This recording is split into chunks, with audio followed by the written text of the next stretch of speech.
Welcome to episode 288 of Sports Geek. On this week's episode, I chat with Morgan Todd from Maple Leaf Sports and Entertainment about partnerships, championships, and connecting with fans in times of need.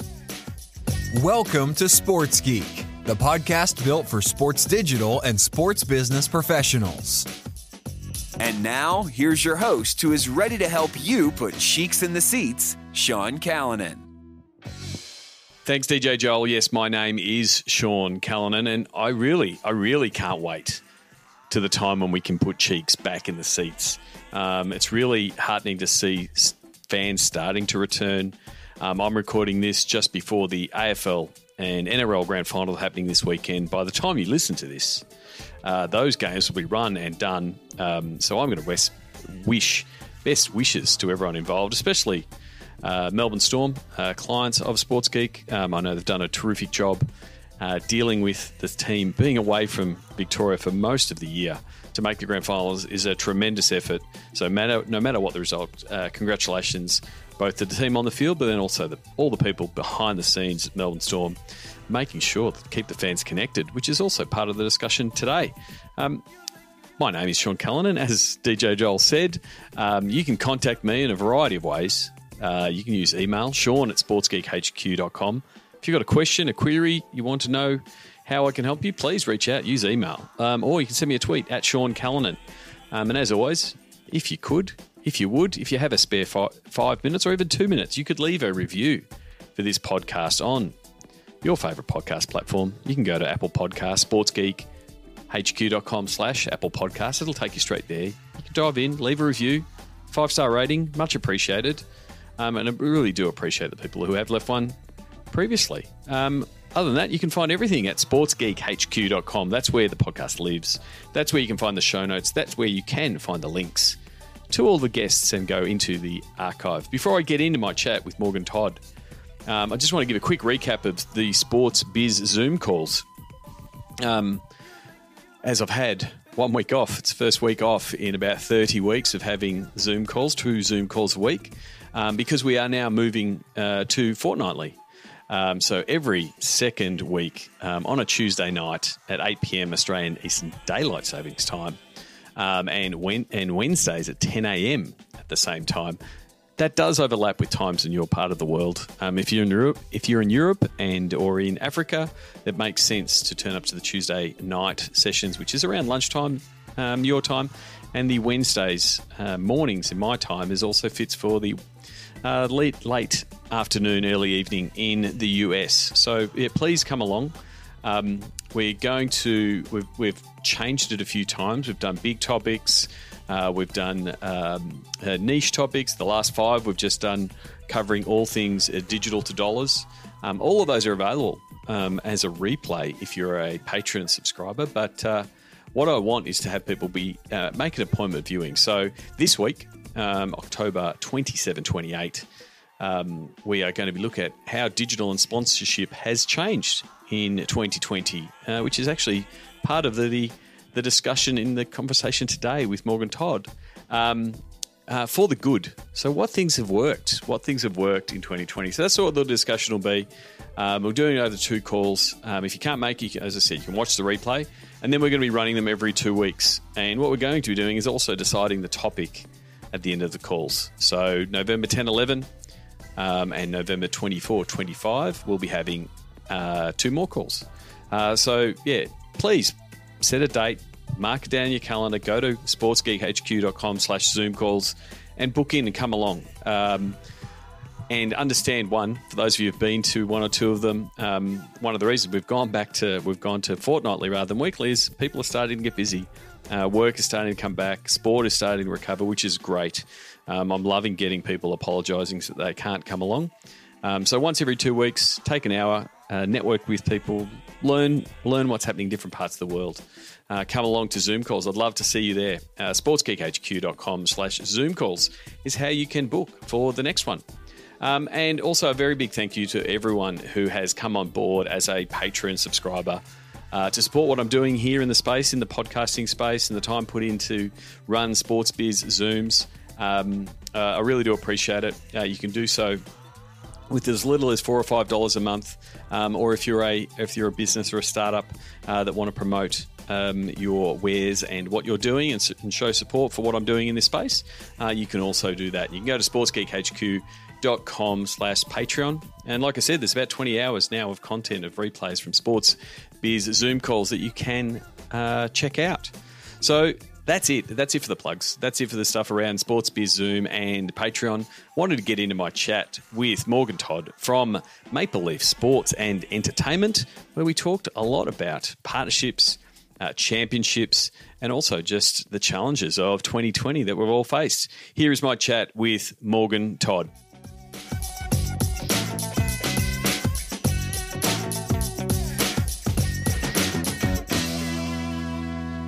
Very happy to welcome Morgan Todd. She is the Manager of Strategy and Global Partnerships at MLSE. Morgan, welcome to the podcast. Thank you. So happy to be here.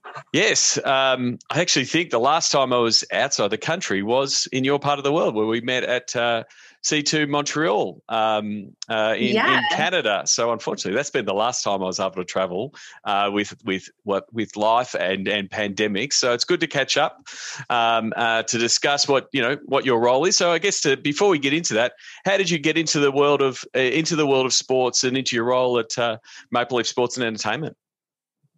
Yeah, that's a great question. I kind of stumbled into it because I did a post-grad program many years ago in marketing research, and my internship just happened to be with MLSE. So I got a good couple of months, got my feet wet, and went out on a couple other adventures into advertising and public relations before deciding that this was really where I was supposed to be. So I've been back at MLSE for coming up on 3 years now. After all of those other adventures, and it's definitely the place to be. Sports is where my heart lies for sure. And so I love the description you've got in your LinkedIn. I speak marketer geeks to statistician, #formula and sales, and comfortable doing it all in 140 characters less. Old school Twitter. I don't like this 280 characters. I like the succinctness of 140 characters. Agreed. So you really came at it from a marketing strategy point of view and now into partnerships. How do you think, I guess, the marketing angle that you've come to it has helped you in the partnerships role? Yeah, it's an interesting role because when I was sold on the position, it was kind of framed to me as the best of both worlds. And there are so many great things about being a marketing strategist over in the advertising world, where you get the flexibility to work on so many different clients in so many different categories. You get to understand the consumer from so many different angles and try to influence their behavior for so many different challenges. But in our world, we get to do that within the confines of 4 key brands that we get to work on. So you get to become a real expert on all of our fans and get to know them inside and out. And it takes you one level deeper. So it's really nice to have that flexibility where you get to work on so many different partners and categories all the time between pitching and supporting your roster of partners. But you also get the safety and the sandbox to really dive in and get to know your properties even better. So some days you're the client and some days you're the agency pitching them. So you really get to flex in a unique position that I don't think exists anywhere else in the world on that front. And talking about a unique position, MLSE is a unique business. It's a beast of a business, and it has multiple properties. Of all of those properties that are under the Maple Leaf Sports and Entertainment banner, which ones do you look after or are part of your remit? Yeah, so from a sales perspective, we definitely work across the full roster, which would include the Raptors, the Leafs, the Toronto Argonauts within the CFL, and Toronto FC. My day-to-day portfolio is what we call Team Red. So I'm on the Raptors and TFC, which are arguably the 2 sports that resonate the most with me as a fan as well. So I'm very lucky in that sense. It's also really exciting because it's 2 of our more diverse fan bases. So there's so much to learn about every element of those fans and how they change and what resonates with them. So I'm really lucky, and not to mention we've got a couple championships under our belts in the last couple of years. So we're definitely riding the momentum between both properties and hopefully looking ahead to another MLS Cup in a couple weeks too. Yeah, I mean, you touched on it. I think the last time that I caught up with the Raptors, a good friend of both of ours, Joe Godfrey, talking to him about what he was doing across the same sort of properties. You've been lucky enough, the Raptors, obviously embraced by the entire country, but then going through that championship run, how has that as a property, I guess, changed in getting that title, or something that the organisation and the team has strived for so long, and then how have partners sort of embraced the Raptors even more, if it's even possible? Yeah, they definitely have. It's crazy. It's been a wild roller coaster over the past couple of years. We've been up on the upwards trajectory for a little while, but we just couldn't seem to sort of break through that ceiling. So last year just feels a little unreal to me. I have a poster right above my computer here in my office now, and it's about the champs running it back. So, as we look back to a year ago, it was just insane, the numbers that we were able to see. Right now, even looking at our fandom, when we last looked at it in the spring, we were at, nearly 1/3 of Canadians identified as a Raptors fan, which is insane if you think about that in terms of a market. It's not really anywhere else like that in the world. And we just got results back recently today, even, that say that 50% of Raptors fans think that their fandom is going to grow in the next 6 to 12 months. So we're very optimistic. We've got a lot of momentum. The numbers are all there. We broke records across the board in terms of retail sales and numbers for people tuning in for broadcast. And that story is amazing. But what it was able to do, and we talk a lot about the Vince Carter effect back in the day when the property was kicking off, we now have a bit of the championship effect. So while people want to be a part of it because of their championship status, they're more interested in how it's affecting our community and how it's inspiring the next generation. How is it getting more people out there on the courts to play basketball, and how can I get involved to do some good in the community? It's an interesting time, obviously, because the end of our last championship run, we're in a bubble and things are all just weird around us. So while the championship narrative really took off last season, we were excited to hang the banners. We were excited to celebrate with our rings and the Larry O'Brien trophy. It's really been interesting to watch how Black Lives Matter has changed and how the Raptors have come to the forefront of that narrative, definitely down in the bubble with the bus and the shirts. That really came from the athletes themselves. And it's been really unique to watch our partners, while they were attracted to that championship status, it's almost that they're more attracted to this now and being involved in driving that positive social change. How can we get involved? How can we support this? What can we do to make sure that we're driving this narrative forward as well? So we've had, our 25th throwback anniversary last season, plus our championship status. Then we jump into a bubble, and now we're looking ahead to how we can really, positively impact diversity, equity, and inclusion. So it's been a lot, and in the best possible way. And our partners have been there every step with us. They've adapted quickly. They've been agile. They've been open to us, suggesting what really matters to the fan and how they can be a part of it in the really positive way. So it's been great. I don't know what's next for us. We don't know what obviously the format of the season looks like, but it's great that we've got our partners that are really working with us and want to continue working with us because of our very values-based mentality that we bring. It is one of the strange parts and unique parts of sport we're in a competitive environment, and, chasing that title, that flag or that championship, depending on what sport you're in, is the goal. But in the partnership sense, you're selling that partnership with the fans, regardless of whether, because only one team can win a title every year. And you can't be banking your partnership success and your team success, on field and on court. But then when the opportunity does present, when you do have that win, it's sort of, you do have to maximize that, because it does attract potentially more partners. But it is that balancing piece, because you can't guarantee a win, and you don't have, you're not like a player. You don't have performance bonuses on championships. You've got to try to smooth it out. So it's a terrific opportunity and a lot of work, and, making hay while the sun shines type of thing. But also, what is the broader piece? What are the broader pillars of what you're selling, which is, our fan base, how well we know them, their affinity, and how much they're tied to us.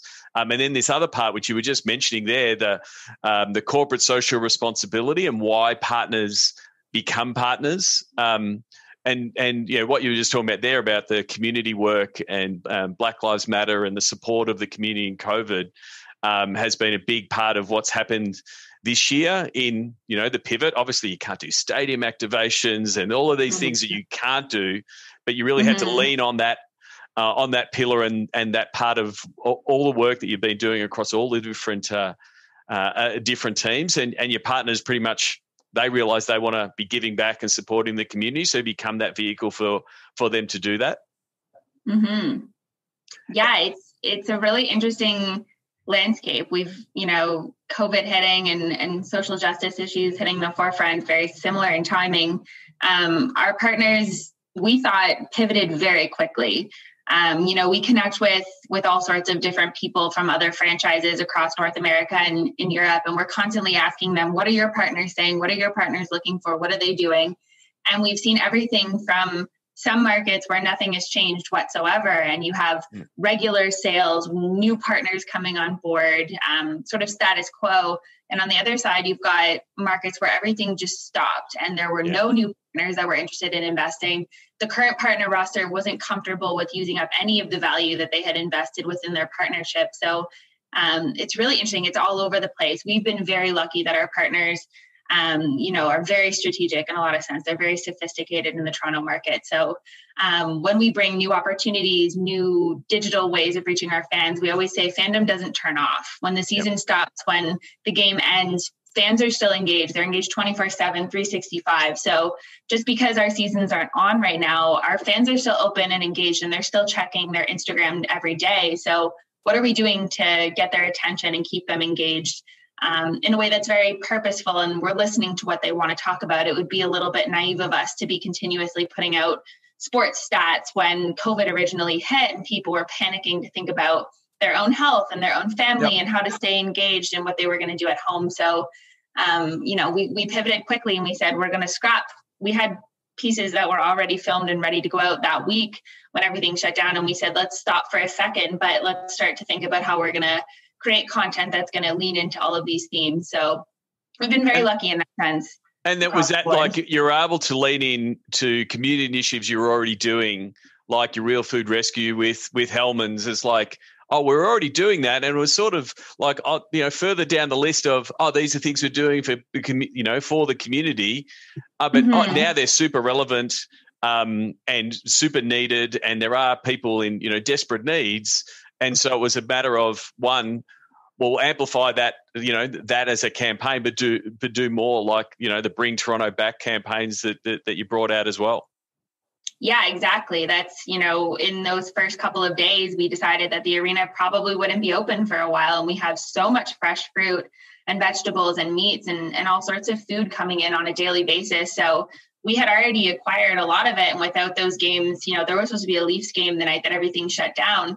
So what do we do with this? And exactly like you said, we learned from the Real Food Rescue that we did with Hellmann's, which collects all food that would be wasted within our arena every single game day and donates it back to the community. We took that and we made an even bigger program because we had an understanding that there was a strong need in the Toronto community for food that would go to support local shelters, our frontline heroes, all sorts of people. So it was a really interesting program that was built cross-collaboratively across MLSE. It's definitely not a partner-first initiative. It was so many minds at the table. But when it was first ideated upon, we thought it was such a great story that we had built this all over Zoom and we had connected remotely, which jokes, now look where we are a couple months later, where this is how everything is built. But, we built it first and then we rallied our partners and took it to them and asked if they would like to get involved. And across the board, we saw so many partners come into the mix and provide food and monetary donations and resources and volunteer hours. And we were able to rescue so many meals that we were able to give out into the community. And even today, you go out and you run into a nurse on the street who made happen to work for our local children's hospital. And they're so thankful for, those meals that came when they were in their most stressful moments. So what I wanted to, ask you next is, like, everyone sort of went through that process of the initial shutdown and the adaptation of stopping activations or stopping content initiatives and reassessing.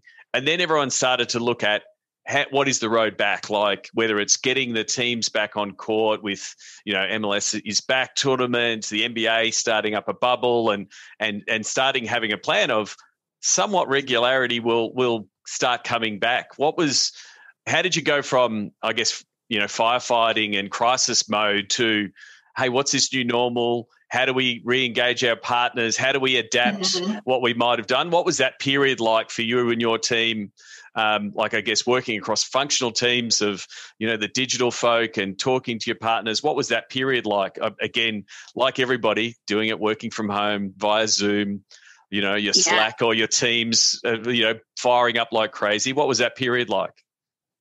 It was interesting. It felt a lot more organized than one would expect. A couple of weeks before we even knew that MLS, they were the first league of ours to return, that they would be back. Someone in our analytics and business strategy team thought, why don't we go through an exercise of looking at just what we owe all of our partners, so we know what our canvas looks like, and we can start to make sure that we're communicating with them and we know what the assets are. So we went through that process, and luckily when COVID first hit, we also started creating on-the-fly processes in order to create new content. What do the approvals look like? How does the brainstorming look like? What resources and assets do we have that we can play with? It was honestly such a challenge to think about how we would actually even, engage our team when we didn't have anyone in the bubble to capture any content. And the one person, that was a really strange period where all the sports stopped and your regular content plans just couldn't happen. There wasn't a game to do the recap or the game. And so the digital teams, and I know we were working with the digital teams, they got in this sort of panic mode to a certain degree of, hang on, we've got to put content out. And so then they started ideating and doing great content.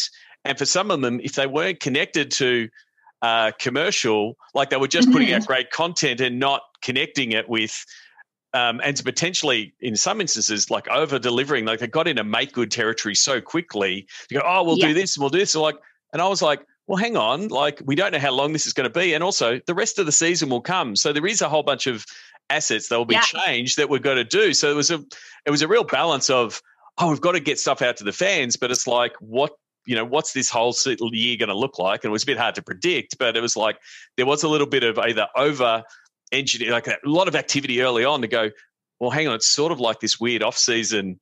We don't need all. And so it's really, because it was this hard stop of, you're going from this much content going out to, we'll do the same, but there was nothing supporting it. It was a real strange time. So having working through and I guess changing your processes would have been really important to be able to make sure that you were delivering some stuff for your partners, but also for the fans.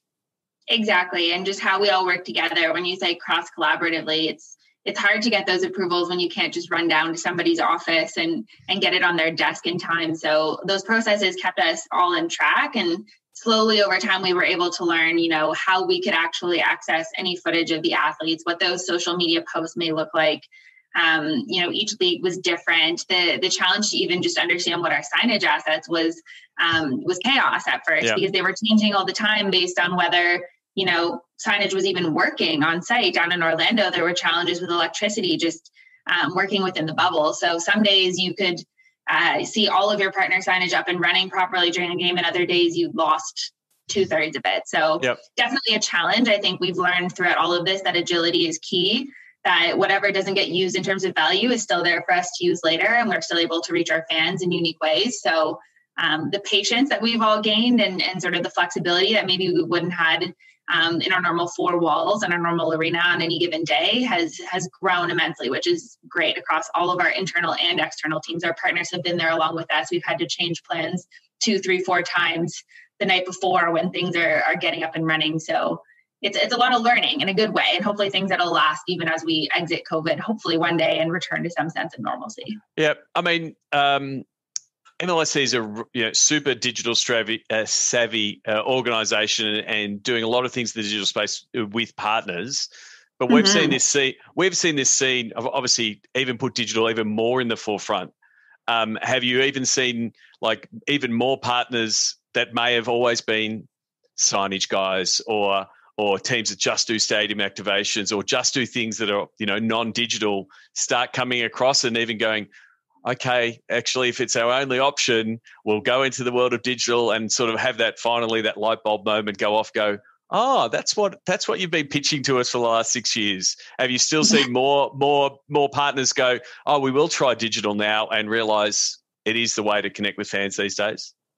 Yeah, and it's the perfect timing for us because a lot of the things that we were already working on are just coming into fruition with COVID. So we were set up for success in a lot of ways. While we already knew how to create some best-in-class content and best-in-class social features, we were, rolling out an MLSE arcade at the time, which is kind of crazy when you think about it. We've hired 2 in-house game developers that can go on any one of our team apps and build a custom game for our partners that brings in their specific brief and educates our fans on exactly their key messages. But now more than ever, when a lot of our partners, especially in the CPG space, they can't sample in person. They can't drive to purchase just through a digital spot. So how do we actually engage our fans in a meaningful way to get them to actually give us our attention for a couple of minutes, 5-7 minutes? We've got them locked in on this game. They're playing it, and then they walk away with some incentive to go to their local retailer and purchase that product, whether it be through a special offer or a contest or incentive across the board. We've seen those really come into play and actually provide a lot of success for our partners. So there's that. We've been developing a lot of unique viewing platforms, one of those being Real Sports Entertainment, which is just in beta right now, to help our fans understand all the different angles they can watch a game through. They can chat with other fans during the game, something that we're very accustomed to doing on Twitter, but now it's all in one place. So it's a really unique platform that we're going to continue building and looking for partner opportunities to lean in and how to really leverage this. And is that, and that effectively is, out of the, COVID creative, like people were watching a game in the bubble and setting up a Zoom account and chatting with their friends while they're watching the game because they can't be at a bar at a stadium. And so we're getting this mixed viewing method and the behavior changing to say, well, how can we adapt some of those behaviors into our fan ecosystem and what we're doing in a digital way? Like that's, if you're being glass half full on a pandemic, which is tough, I understand, but like there's changes to the behavior and it has accelerated that digital consumption piece, which I think gives a lot of opportunities for sports teams. Definitely. And as you said, there are things that we know are going to stay. They're not us investing in something that's just for the next little while. So as we look at fan behavior, everyone's moving into digital spaces. We're even just seeing, Gen Z and millennial groups sometimes would rather watch a game from home because they can multitask and they can catch their favorite sitcom while they're still, watching the game in real time, catch their sports highlights, engage with their friends. It's a very different experience than generations before, where it was like you go to the bar and you lock in for a couple hours and you go home, and that's your only sort of sports experience. So as we think about how we adapt to continue to meet those generations' needs, that things like this will be exactly what allows us to reach them in that meaningful way. Yeah, and then there's these the other new piece is doing crazy weird activation pieces in a social distance world, like having a drive-in and consuming it, like going completely old school. You want to talk to us a little bit about how that went? Yeah, I think one of the benefits we had this summer was watching Europe go through this first with their return to football. And there were many drive-ins that were coming out across their markets, but also just the concert space in general. So in partnership with Live Nation Canada, who we work with very closely, we kind of thought about how we would bring that into our market and what that would look like. And we were in a really good spot having both Leafs and Raptors somewhat hitting their playoffs together, and that we would have what would normally be Jurassic Park or Maple Leaf Square becoming that iconic place for fans to gather. And there was a real need for something physical for them, as well as our regular concert season, which would normally happen at Budweiser Stage right next door to the location we chose for the drive-in. So we knew that there was this perfect storm and that there was an opportunity to really, when we think about the first program around food bringing Toronto back to its feet, this was bringing Toronto back some live entertainment and that sense of physical gathering space. So it was really amazing. We had it right in downtown Toronto with the skyline across the background. As you're watching your Leafs and Raptors playoff games, the sunset was setting behind it. And something that made us laugh when we thought about it after was right across the road was one of the major hotels, because we were also the NHL hub city in Toronto, and half of the teams were staying in that hotel. So as we were watching the Leafs play, all the cars would honk when a goal was scored, and we're keeping up the other opposing team who happens to be staying right next in the hotel. So it was a little bit of a strategic move without meaning to, but unfortunately that run was a little bit short, but we were able to support our Raptors and engage our partners in a way with OLG coming on as a title partner, but many partners who came in to help us sample how to create fan experiences, programming that we would normally do in the square. We were able to sort of mimic what our fans were craving so much in a safe distance way. Yeah, I mean, it's I saw the pictures. It was like a car version of Jurassic Park with all the fans there, and the tooting of the horn, which is from my childhood years, going to a local football ground where all the cars would park around the oval, and every time there's a goal, everyone would bip the horn. Again, it's that shared experience that we all want from sport, and so again, it's a great potentially one-off in this time, but then it's also what does this look like as a satellite event across Canada for major games, and becomes another event strategy piece that you've didn't have previously, because everyone go, why would you do that? We've got bars, and it's like, oh, it's another opportunity potential for your partners to come on board. So I guess the thing going forward, like coming into 2020, no one planned for a pandemic. Like no one planned for a 3-month stoppage and playing in a different city and away from fans and all of that kind of stuff. 2021, we can plan for something, but there's still so much unknown. So we've got all this knowledge of how we activate with fans and connect with fans when we can't be there. Obviously, Toronto is in a weird spot. Obviously, with the separate Canada and the US, talk about this week that the Raptors may have to, locate in another part of the states from a travel restrictions point of view. How are those plans, coming together to talk about? You talked about having to be agile. How are you having those plans together now, trying to figure out, not knowing when the season is going to start, how many games, where it's going to be played? How are those conversations happening with your partners now? Because it's not like this year was all about make good and trying to cover everything. Whereas next year it's like, it's going to be another weird year. How are the conversations going so far? It's, again, very mixed. We have a couple partners that we're going through our end of season reports right now, and we're looking back on what the weirdness was that we went through last year. And a lot of them they don't want to start planning yet. They understand that things are going to change, and that there's probably some use in just waiting until we know what the formats are going to be and where the teams are going to be playing. So there's definitely a lot in that bucket, but there's a lot that are eager and are starting to understand the real value in talking to fans year round. So we're trying to get a little bit more creative, I would say. We're looking to all sorts of other teams every day. We're just sharing on the fly ideas that we see that we love and we'd love to take into our market. So, how can we start to think about what lives beyond the Zoom call from a coach or a GM or a player, and start to think about how we lean into real life experiences? How do you, looking ahead to the NBA draft, how do you make something bigger than we've ever done before? As we approach that and actually give our fans a unique experience to engage with it. So it's a lot of brainstorming. It's a lot of throwing stupid ideas against the wall and hoping that we'll be able to figure something out. Yeah. And is it really just a matter of deciding and creating the events and opportunities that you can control? Like, because you don't know when the season's going to start, but you can control. And, recently we are going to have new jerseys. What's the story going to be around them? How can our partners be involved? Like, they're the things you can control. Like, and you recently, launched new jerseys for next year for the Raptors. So you want to talk about, I guess, some of the stories behind them and what you're trying to do with them, because they're the things you can control. Like when we have got a draft pick and try to create those events, manufacture otherwise, that you can potentially put your partners around, because you need some assurity of what they want to do. Definitely. No, the jerseys are a great example. When we looked ahead to brand plans, a couple months ago, that was really the only thing that we were certain of. So it's been a really good moment for our partners to have something fresh to talk about and fresh to engage our fans over. With 5 new jerseys coming out in one season, it's something we've never done before, but we made a decision to space them out. So the first initial launch gave us enough of a buzz between our first 3 jerseys that were coming out. One with the Jordan placement for the first time, which has really excited fans with something new in the format there.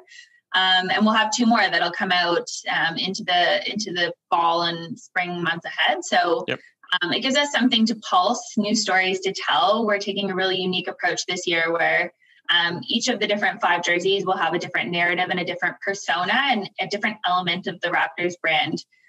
So, calling all fans to the true north is one of them, really leaning into this sense of our fandom and that unity that comes from diversity.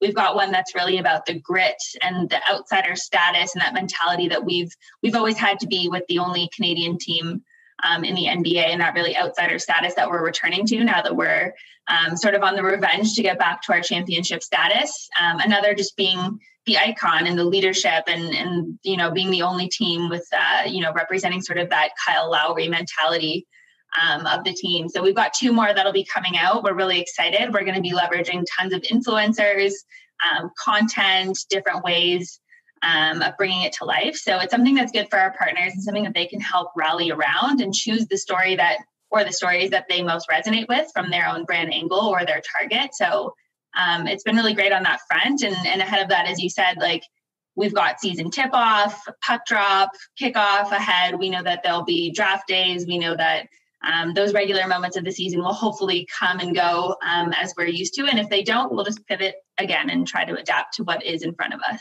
Yep. I love the idea of the multiple jerseys. I mean, that's our gravitas jersey. We had 7 jerseys last year just for the variety, and also to give them all names and different ones. So that's the Thunder jersey, and we came out with different themes around the different games when we wore that jersey. It allows you to have so much more storytelling around it, and then you can also be aligning partners with those stories that you put behind it. So, the grit, resilience, the true north, it gives you so much to work with to say, this is a type of partner. You should be partnering us when our guys are wearing that jersey and it fits in with the campaigns.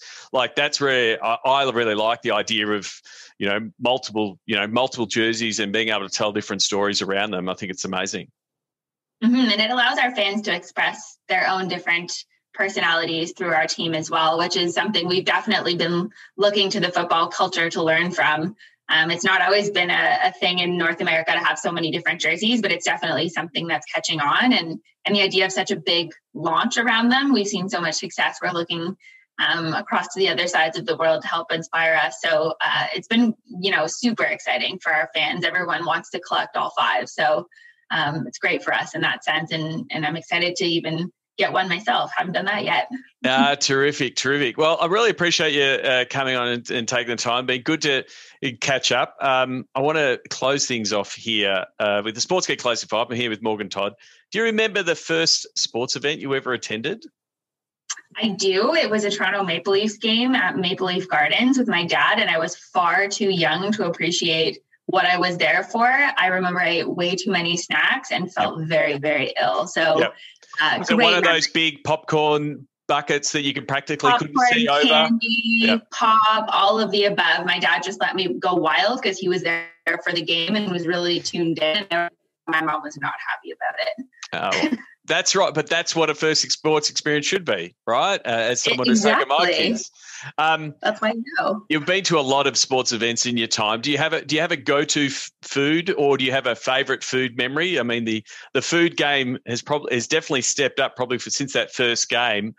Plenty of gourmet options available at your games. What's a favourite food memory?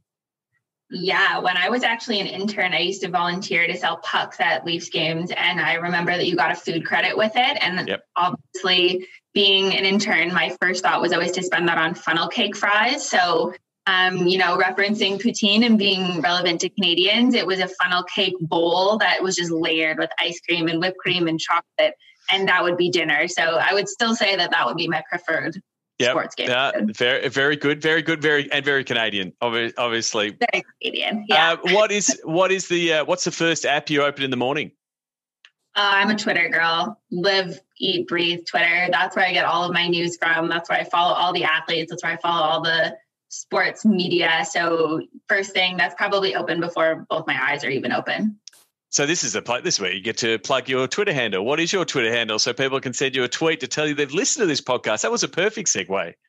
Oh, amazing. It's Mogtodd, MOGTODD. Very easy. Very easy. Very Yeah. easy to follow. So Mogtodd, send Morgan a tweet to say you've listened and you'll read it tomorrow morning. That's you pretty much just said on right here on the podcast that it'll come through. Exactly. There might be someone that you follow on Twitter or read. Is this or work with? Who is someone that the podcast listeners should follow and check out because there's someone that you admire? I can think about this. I would say there's a woman by the name of Avery Francis, and I've been really engaged following her. She's just been changing how work culture is thought of. There, just so many simple but really innovative ideas. So I would definitely give her a check. I think her company is called Bloom. And she's just really inspirational in how we think about how we all work together. So would definitely give her a shout. We've definitely had a lot of change in how we work in 2020. So we need it. And working together in this apart infrastructure is something that we're all still learning too, right? So, we do get Zoom fatigue, but it's like, how do you still connect with your workmates and get things done in this distance environment it's both been challenging, but it's proven that it does work. Like we can get work done from home and things can get done. So it's going to be really interesting to see how work-life balance and changes over the next, 12 to 18 months for sure. Yeah, and how we take that sense of empathy. I think that's the most important message I've gathered from listening to her is just keeping that reminder that we're all humans and that we all can take care of each other, no matter how we're working together, remotely or together. Yeah. It's something that I've really admired in following her recently. Yeah, a friend of mine, Mark Labus, has written a book called Being Human along the same themes of if you're in that management capacity and working with people, he loathes the phrase human resources. Like we're not, we're humans. Exactly. And so it's like treat someone like a human and guess what? You get better results. You might have given a spoiler alert, but that's fine. I asked people what their social media platform is their MVP, and you can answer it personally. Which you might have already done, but also put on your partnerships hat on and maybe the Raptors. What platform is working best for you with your partners is probably a good question from a social media MVP. Yeah, I'd definitely say Instagram has been our MVP in terms of our brands. It's just the most influential. That's where we see most of our fan base is engaged. It's definitely not new, but it's just, been the front runner for a while. I'd say something that I'm personally interested in and hoping that we can start to tap into with our partners as well would be TikTok. Yep. I know it's sort of been framed as that Gen Z younger audience, but I think we've moved so far and there's so much we can learn from how these trends start on TikTok and then eventually expand to reach all sorts of platforms. So really tuned in there and hoping that we get to play with it pretty soon. It is going to be interesting to see, we've seen Instagram steal from Snapchat before and have success with stories. And they're trying to do the same thing with Reels. But I think that there's a feeling that they've got there too late. Like TikTok is just this runaway beast at the moment on the content type and how it's plugging into trends and how quickly it is. It's going to be interesting to see how sports can get into that space authentically. That's the challenge that everyone has currently got, and it's that balance of we've really got this great audience on Instagram. We could just do it here, but if we don't do it over here, have we made the wrong bet? So I think it's something it's gonna play out, and we record this I guess on the day of a platform like Quibi is killed off, and R.I.P., so here we were potentially, content teams were potentially looking at should we have something on, a platform like Quibi and, under 12 months and it's gone. So this is the world we live in, I guess. You've got to have bets on the platforms that are there and see how it goes. No, exactly. I'm excited to start to think about the types of content that not only our partners and brands will be able to create, but our fans and our athletes. Everyone is a creator on TikTok, and you don't need the same resources to create something so polished as Instagram. So it's a lot more authentic. It's a lot more gritty. It's a lot more real. It's insightful. And it's just something very entertaining because it's fresh for a lot of people. And I think the point there is also that every other platform that's been adopted has all been about how do we grow ours and how do we own our channel. Whereas TikTok, potentially it's how do we be part of a movement and how do we get our fans to create it? So, if fans are creating TikToks around Raptors moments or Toronto FC moments, like that's a win. And then how do you leverage that? Because it's very, it's very much UGC. And so then how do you do that in the campaign, in a campaign mode, again, in that authentic manner? So that's the piece that's going to be, one for people like yourselves and myself to figure out, like, what are those mechanics to go, oh, we've got people doing it. Oh, now we can repurpose it. And we're seeing TikToks on the big screen, again, back in the future days when we get to go to a stadium. But they're the kind of things that'll be, really exciting, because we probably haven't had, we've had Kiss Cam, we've had kids doing Fortnite dances on the big screen. No doubt when fans do return, we'll be doing the latest TikTok dance. That's what will be done on the big screen to engage fans. So absolutely, it'll all be integrated in everything that we do. Yeah, we'll have to practice your moves now, so that way we're ready to be featured on the Jumbotron when everything returns. I've had enough features on the Jumbotron. I really should stop doing it. But you can find me dancing in multiple sporting events, unfortunately, on the internet. So I'm already up for it, and I'll probably end up making a fool of myself again. Morgan, where can people connect with you? We've said your Twitter, Todd with 2 Ds. Where else can people connect with you to say hello and tell them that you've listened to the podcast? Yeah, I'm pretty much Todd across everything. So LinkedIn, Instagram, Facebook, Twitter, TikTok, YouTube, whatever it is, you name it, Todd across the board. Terrific. Please reach out, tell Morgan that you've listened to this podcast and say thank you. Really do appreciate it. Morgan, thank you for your time. Oh, thank you so much. This was great. And I look forward to the day when I can come back to your fine country and catch a Raptors game or a Leafs game. And hopefully that is sometime soon, pandemic withstanding. So hopefully, they do open up borders and allow planes and all of those things. But at the moment, I just want to be able to leave my house and get out of lockdown here in Melbourne. But hopefully in the future. Yeah, we'll cross our fingers sometime soon. Find out more about Sports Geek's Digital to Dollars process at digitaltodollars.com. We'd love your support on our Patreon campaign. Go to sportsgeekhq.com/Patreon. Thanks again to Morgan Todd. As she said there, you can send her a tweet, and please do. I really do appreciate it when people reach out to the guests. Morg Todd, MOGTODD, is how you can reach Morgan. Send her a tweet. Tell her that you listened to the episode, that you enjoyed it, and ask a question. That's it for this episode. As always, if you want to get in touch with me, if there's a way that I can help you, whether it be in a consulting capacity, whether it's via a Pick My Brain session, a 2-hour session where we dive in on your problems with your team, or if it's a way that I can help you find your next place in your career. There's a lot of movement, obviously, in the world of sport right now, and I've got some opportunities to connect people with the right people. So if I can do that for you, please reach out, whether it's via a phone call. Just go to Sports Geek HQ. There's lots of links there to reach out and contact me. Until next week, thank you very much, and thank you for listening. Thank you for getting this far. And if you want to become a Patreon subscriber, I would truly appreciate it. You can go to sportsgeekhq.com/Patreon. If you're running right now or driving right now, just remember that. And when you get back to your desk, type it in. Check out the options in Patreon, and I'd really appreciate your support. Until next episode, my name is Sean Callanan, and you've been listening to Sports Geek. We'd love your support on our Patreon campaign. Go to sportsgeekhq.com/Patreon. Want to help drive more revenue from your digital efforts? Book a time for a call. Go to sportsgeekhq.com/phone call.